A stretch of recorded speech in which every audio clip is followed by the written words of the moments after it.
Damien Jurado made his first mark on Sub Pop, the Seattle label that basically invented this whole lineage of quiet, strange singer-songwriters. Not with anything that looked like a band, cassettes, field recordings.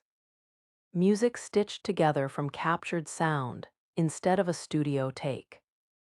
The kind of lo-fi collage work that got filed next to Elliott Smith in the minds of people who actually listened, and then spent 20 years proving he could write a song so internally precise that it doesn't need the record around it to survive. Which means I'm sitting here with nothing to push against, no seam where the thing came apart, no audience he's reaching for that I can point to and say he missed them. And that, darling, is precisely the problem. Richard Swift, the producer behind all three of these records, had a storefront in Cottage Grove he'd fitted out over years. Tape machines, preamps, whatever caught his ear. And he wasn't taking bookings on anyone's clock but his own. He'd be dead 2 years after this record closed the trilogy, which is not nothing when you're listening back now. That's the room Jurado walked into. Okay, so I came in knowing basically nothing except that one song got played somewhere, and I thought I'd just, lean into it, see where it wanted to go. And it's like reaching for something that keeps sliding just past your fingers every time you almost have it. Which sounds like I'm saying it's slippery, but I'm not. I'm saying it's considerate, maybe too considerate. Like it knows exactly how much space you need and gives you more. And a single like that makes you expect the record to want something from you eventually, but it never quite does. It just keeps being this beautiful afternoon in someone else's house, and I cannot tell if that's because the record decided that's enough, or because I came in needing something snappier, and I'm the problem. That's not accident. You don't leave tape saturation. The soft distortion you get from pushing analog tape hard. In and park the vocal in the reverb unless you've decided that's the sound you want. He's listening to what the room's doing and keeping it. Most people undo that. He didn't. The room sounds like a beautiful afternoon in somebody else's house, and I kept waiting for something to snag me, and it never did. Don't know if that's the record not reaching, or me being too buzzy right now to let it land. The crate digging is real, but it's doing something more careful than that framing allows. He's not wearing the influences, he's inheriting them, which is different. The organ swell you're hearing mid-album isn't exotica. That mid-century lounge style built entirely around space and atmosphere, rather than melody. Bleeding into folk, it's exotica's logic about how space lives in a song instead of just sitting on top of it. And that's a choice about structure, not mood, which means the placidity isn't camouflage at all. It's the inevitable shape once you've committed to letting the room hold the weight instead of the voice. The stereo field on those tracks opens up past what you get in a room full of players. Percussion's sitting underneath like it's a texture, not a timekeeper. That's the exotica muscle showing. Okay, so, I hear what y'all are saying, and I do hear the exotica. I can point to the moment the organ comes in, and I know it's doing something. But knowing it's there and feeling like it's for me are just not the same thing in my body. And I think that's the thing I keep running into with this record. Like I can sit with the choices all night. I can see what he's building. And it still doesn't come grab me the way a record that doesn't have half this thinking in it might. And I don't know if that's a me problem, or if some of the choice is so deliberate that it's actually just closed off. The trilogy, 3 records made back-to-back in Swift's room, is a closed argument. Maricopa in 2012 first. Sparser, Stranger, the beginning of a particular kind of quiet. Brothers and Sisters of the Eternal Sun second, and this one closing it out. One man, one vision that only coheres if you've been walking with him since the beginning. And that's precisely the problem, because coherence isn't the same as arrival. And a record that requires you to have already loved the last one in order to love this one has made a choice about who it's for. It's saying the audience it wants is the one that stayed, which is elegant, which is also lonely, which may be the whole point, but we're allowed to notice the door was closed behind us. 3 records in 4 years, same room, same tape machine, same pair of hands on the desk. That's the grammar building itself. By the third one, it knows what it wants to say before the tape rolls. Okay, so wait. I hear all that, the 3 records, the room, the grammar they built together, and I'm genuinely glad that's there for people who need it to land, but I feel like I walked in on the last act of a play and everyone's crying, and I don't know why the guy left in the first place. And that's a real feeling, right? The record can be complete, and I can still feel like a stranger in it, and I don't think I have to apologize for that. But I also don't get to pretend the stranging isn't real just because there's a reason for it. 20 years, and he hasn't made a record for anyone but himself. That's the fact. You can spend decades chasing and never land it, or you can spend decades not chasing and still not land it. But only one of those leaves a trail you can walk back through.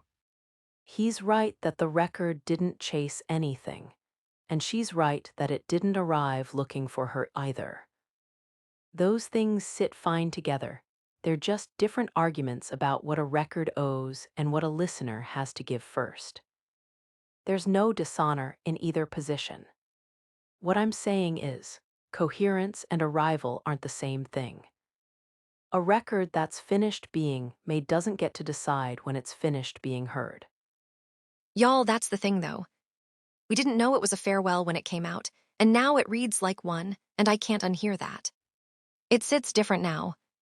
2 years later, and suddenly, the whole record's a closed door, and I'm standing outside it looking back at something that was just finished, and I didn't know finishing was what it was doing. That's not discovery. That's archaeology. The warmth wasn't accident. You can hear someone who's been in the room long enough to know what he's leaving behind before he leaves it. That's not a man figuring out his sound. That's a man saying goodbye to it. Okay, wait, I get that. 20 years of the same thing is a real argument, and I'm not saying it isn't. But that's exactly the problem. You're describing a record that knew what it was from day one and then just stayed that way. And I walked in here to find a finished thing. A sealed room. And yeah, maybe it's beautiful, maybe it's worth sealing, but there's nothing in it for me to discover. It's already been discovered. It's already been decided. And I'm just supposed to sit in the room somebody else built and call that finding it myself. 11 albums, right, and nobody's heard them. The fans walking in with a map because Jurado's been invisible for 2 decades. That's not canonization. That's rescue. But obscurity isn't the opposite of self-containment. That's the sleight of hand here. A record can be totally sealed, totally finished, totally indifferent to whether anyone hears it, and still demand you arrive already fluent in its grammar. The cottage grove thing, yes, fine, it's intentional, but intentional for whom? For Swift in that room, or for us, years later, trying to parse what we're supposed to do with it. She's not wrong that the record is complete. I'm saying completeness isn't generosity. A sealed room is still a sealed room whether it's sold 2 copies or 2 million, and you arrive at the door with no handle on the outside. And that's the actual problem she's naming, no matter what chart you're reading. Is that a room that demands the work, or a room that does the work for you? Because one of those is a standard, and one's just expensive geography. I've been calling closure what I should call completion, and I've been holding him to a standard I built for records that needed rescuing, when what he's describing is a record that didn't ask for rescue in the first place. He's right. The seal holds. I was just looking for a handle on the outside when none was promised. Okay, so the thing is, I can follow that logic all the way down, the intentionality, the sealed thing, and I believe him, I do. But I still sat here and waited for it to open up and it just didn't. And I don't know if that's because I'm listening for the wrong door or because the door is actually not there. And that might be the honest difference between a record being finished and a record being finished for me. And I can't tell which one this is yet. So he's not withholding it. 17 pieces, 52 minutes, all his own work. That's effort spent, which means the gap's not laziness on the record's end, it's something else. And I don't know what yet. I've been sitting in rooms where the thing being made is for the room's proportions, the room's history, what the room wants back from the people in it. And I'm very good at reading those rooms. But Cottage Grove isn't a room I've ever learned to read. It's not that Jurado's wrong. It's that he's not building for anyone watching. He's building for the land itself, and the land doesn't argue back, which means I don't have anything to push against. My instrument requires opposition, and he's given me none.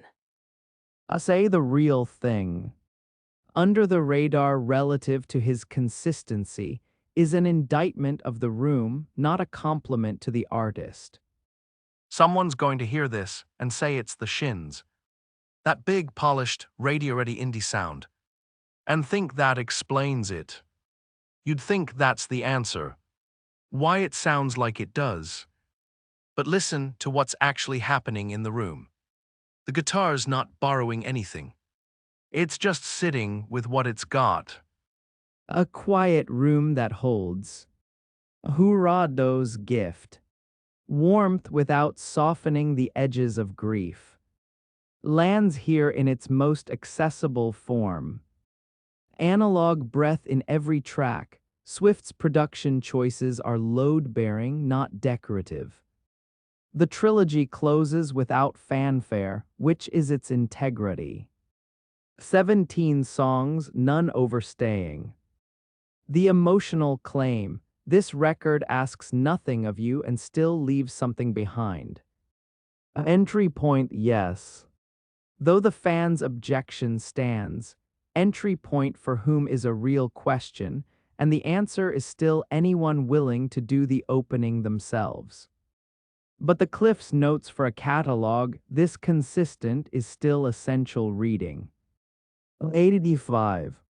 Okay, so I'm sitting here at 85, and I've listened to it maybe 7 times this week, and every time it does this thing where it just settles, and I don't have anything left to prove about it. And the engineer's over there with his 2 decades of survival test, and his answer is yes. And mine is still, I need this to still be here in 30 years, which is a different question entirely. So I'm wondering if that's what it feels like when you're asking the wrong thing. Like he gets to wait and see, and I just get to be hungry about it while it's happening. 2 decades of work and nothing shifts. That's rare. Not the songs, the work itself comes in clean. The crate digging is audible, yes, but it's not the point. It's the method. What matters is that he's built a key, and most people will never use it. They'll listen to this record and think they've arrived somewhere, when really they've just been handed the address of somewhere much larger. Somewhere they didn't know they were looking for. That's not generosity exactly. It's more like he's trusting you to follow. I'm gonna go back and find Maricopa. Not because I'm supposed to, but because maybe the beginning of the story feels different when you're not arriving at the end, y'all. And I need to know if that's true before I let this one go. 10 years on, it'll sit exactly where it is now. That's the tape and the room talking. They don't chase the decade the way digital does, chasing whatever the mastering suite. The final pass where a record gets its shine and its punch, and where every era's taste for how loud or bright things should sound gets baked in.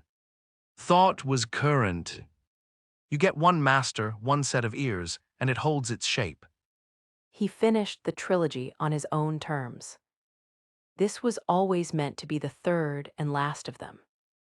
It's Swift's death 2 years after, not the record itself, that turned completion into finality. Those are two different gifts, and only one of them was actually his to give.